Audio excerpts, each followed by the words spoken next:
Previously on Bleach. I mean, my heart's beating, my hands are shaking, but I'm still shooting, I'm still getting the headshots. It's like, boom, headshot, boom, headshot, boom, headshot.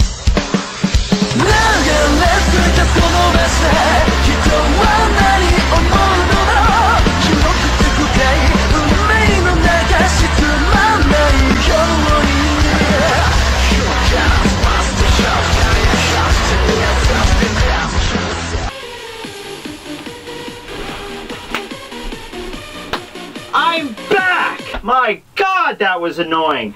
Alright, so first off, let me just apologize for the 2-week absence thing. You know, got the flu, and then I had to make up all the schoolwork that I had when I had the flu, and just other stuff going on. So, you know, I just thank you guys for sticking by me, though, because although I haven't been around really in the past 2 weeks, despite that, I managed to somehow go over the 4,000 subscriber mark on YouTube, so thanks for that. Over 700,000 total video views. Thanks for that. And also, I believe I got over the 500 like mark on my Facebook fan page.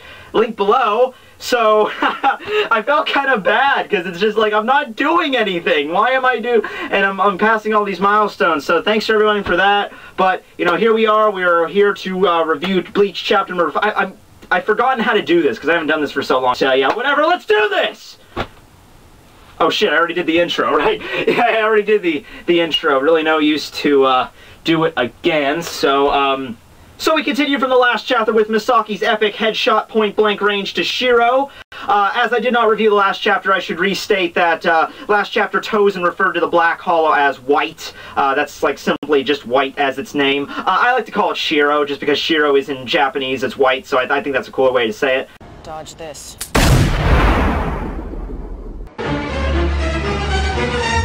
Holy shit! I am going to marry that girl. I mean, she's a little bit underage, but it's Japan. I'll make it work somehow. So even after the blast, Shiro is somehow still alive. Being a hollow, that really wouldn't surprise me that much, since they can take much more damage than the standard Shinigami. But it is mortally wounded, and I think because it doesn't want to be finished off by a Japanese schoolgirl, it decides just to self-destruct.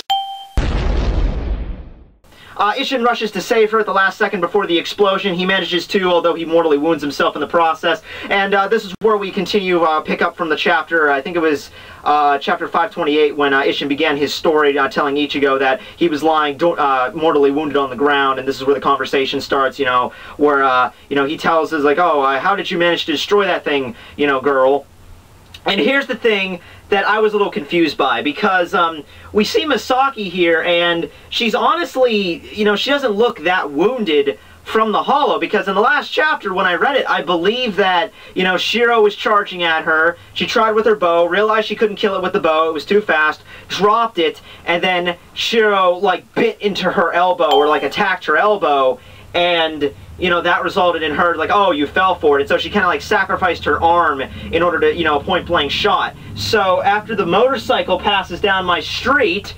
So, you know, I was just a little confused here, because in this chapter she doesn't look wounded at all. No one even mentions the fact that she was wounded. So, I mean, maybe she, like, grabbed the hollow and then shot it, but from what I saw, you know, it like bit into her shoulder. I imagine she would have a bigger gash. I mean, I know she's a Quincy, she specializes in healing abilities, but even with those, you know, we would see some type of wound. So, you know, if I missed it, you know, I'm sorry, but that's just what I got here. Anyway, the conversation is added a little bit more onto, as in the last time we saw it, it was just like a brief conversation, and this time, after Isshin asks Masaki of what she is, or who she is, Masaki actually has to hesitate a little bit and think if it's actually right for her to tell this Shinigami of who she is and what she is, because I guess, you know, being a Quincy in this household, they were obviously probably told, you know, stay away from Shinigami, don't tell them who you are, because Shinigami are the ones that have been, you know, so far to their knowledge, killing all the Quincies, so they should be staying away from them. But as we all know from the previous chapter, she does state what her name is. I am Masaki Kurosaki,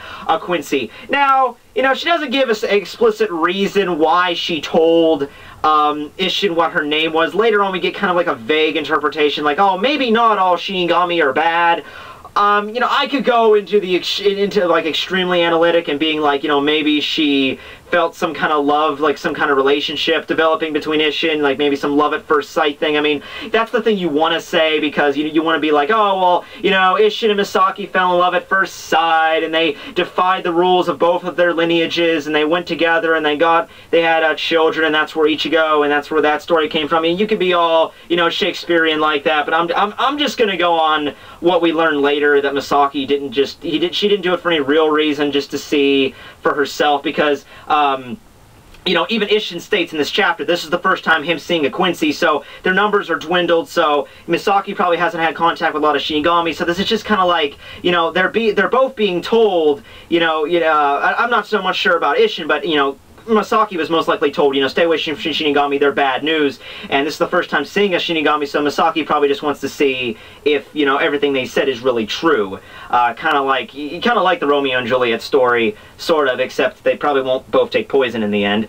Oh, spoiler alert, by the way, for those who have not read Romeo and Juliet, despite the fact of being over a 400-year-old play, but whatever. So we continue with the conversation. Isshin kind of berates himself a little bit for being, you know, saved by a little girl, but then again, that's kind of all in, like, you know, teasing and playing around. Masaki states that she hopes that all Shinigami are like this. And then we cut over to Ryukin and Katagiri, who are in the Reishi armor. I was so excited for it, but we don't see half of it. We only see, like, half of their bodies. I mean, from what I see, it looks really cool. I mean, it doesn't look like straight away armor. It just kind of looks like the clothing that Uryu wore when he went into Soul Society, when he went to Wakamundo, that kind of like that cloth he wore. But, you know, like Katagiri looks like, I guess that's a bow she has like strapped to her arm. Isshin has something strapped to his back, but we can't really see much of it. And that just made me really mad, because I was really expecting that. You know, I was expecting them to show up, you know, like all Iron Man, like decked out, like, you know, bring it on, Hollow, but whatever, Kupo, I don't care.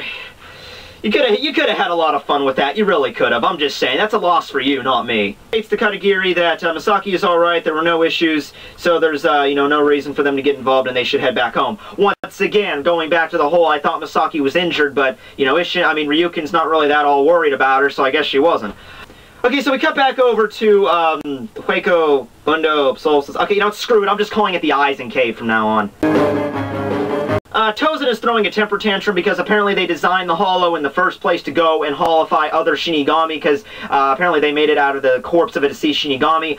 I'm not sure if that deceased Shinigami is going to play any importance, like if it's going to be like if it's just some random Shinigami, although considering the strength of the Hollow, it's probably going to be someone maybe a little bit stronger.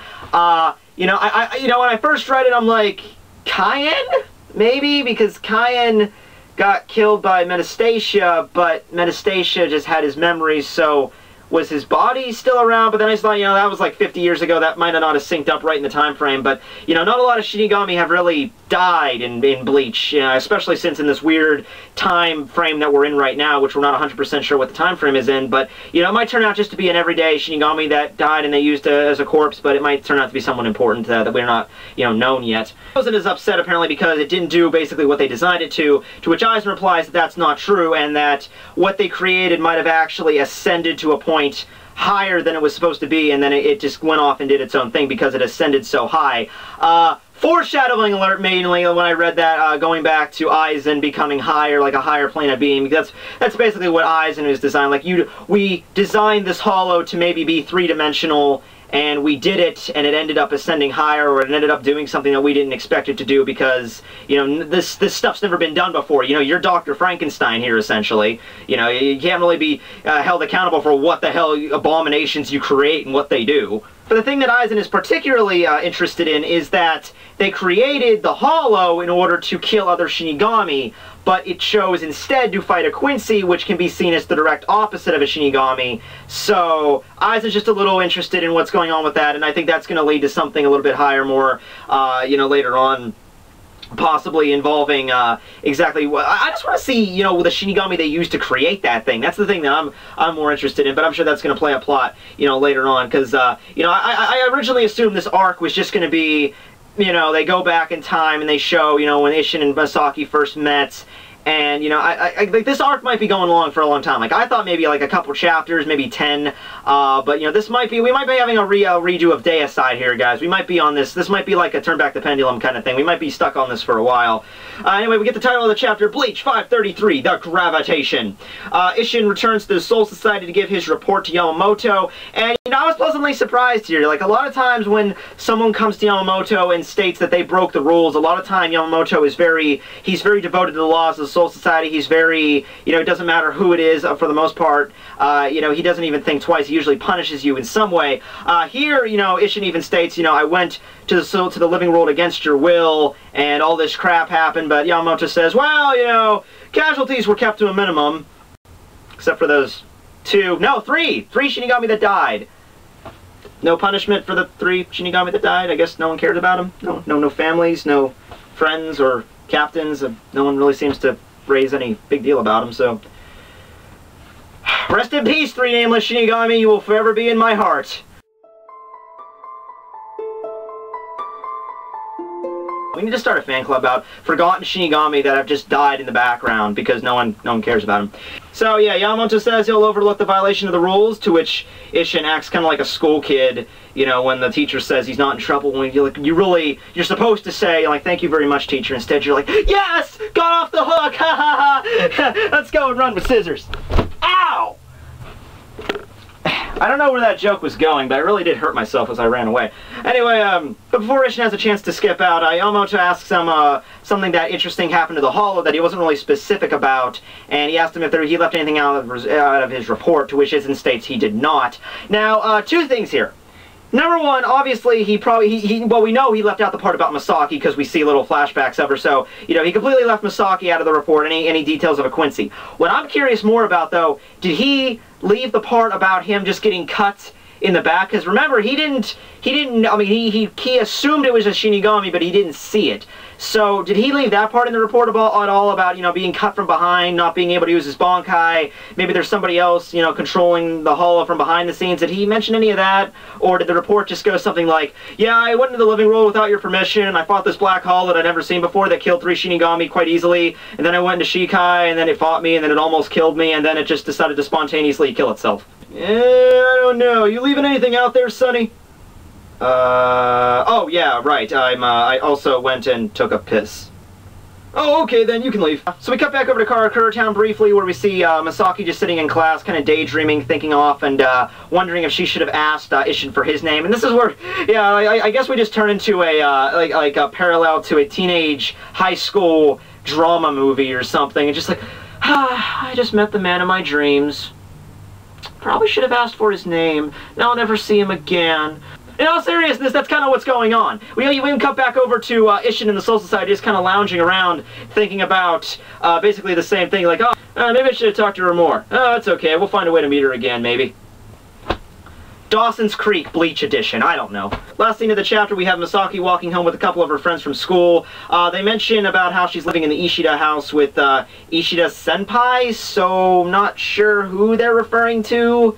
Ryukin, maybe? I don't know. And then they get into the whole conversation about their cousins again. You know, I'm done with the family-related thing. I mean, if it comes up again and it's more important to the plot, I'll mention it, but last time I mentioned family trees, I ended up derailing the review for 5 minutes, so I'm just going to stop here.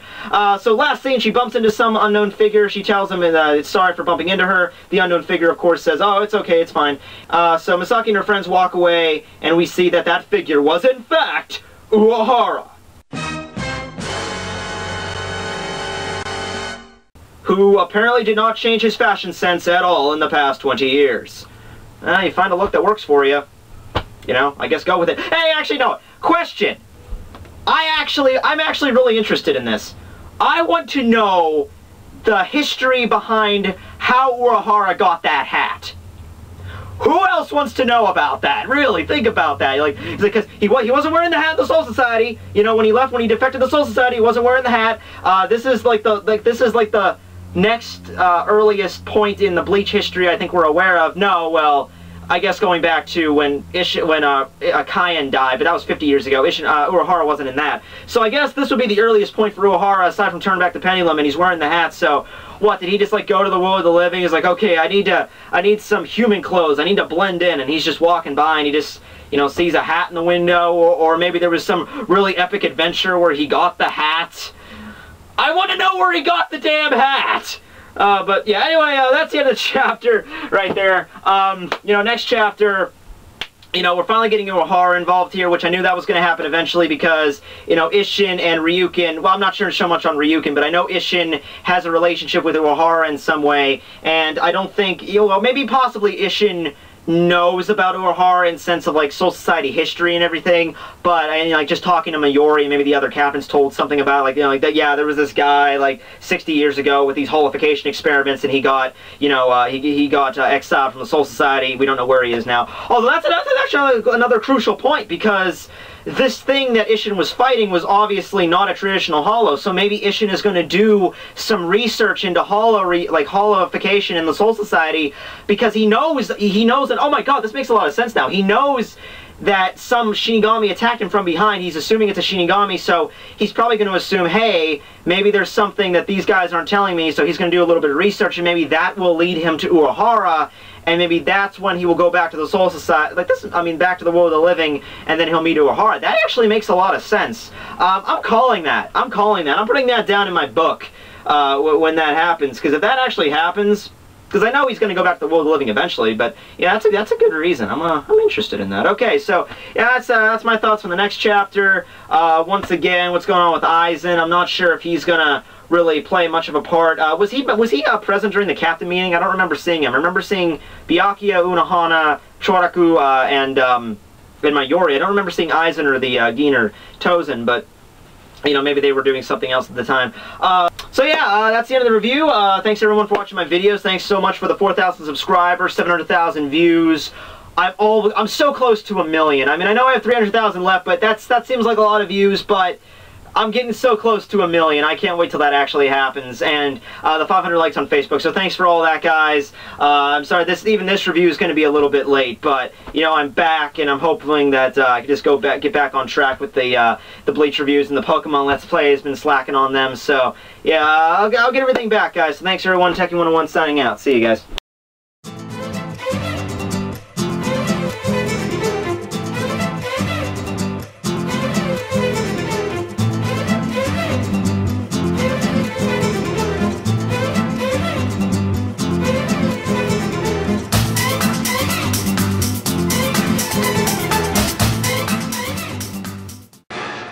You're a terminated fucker.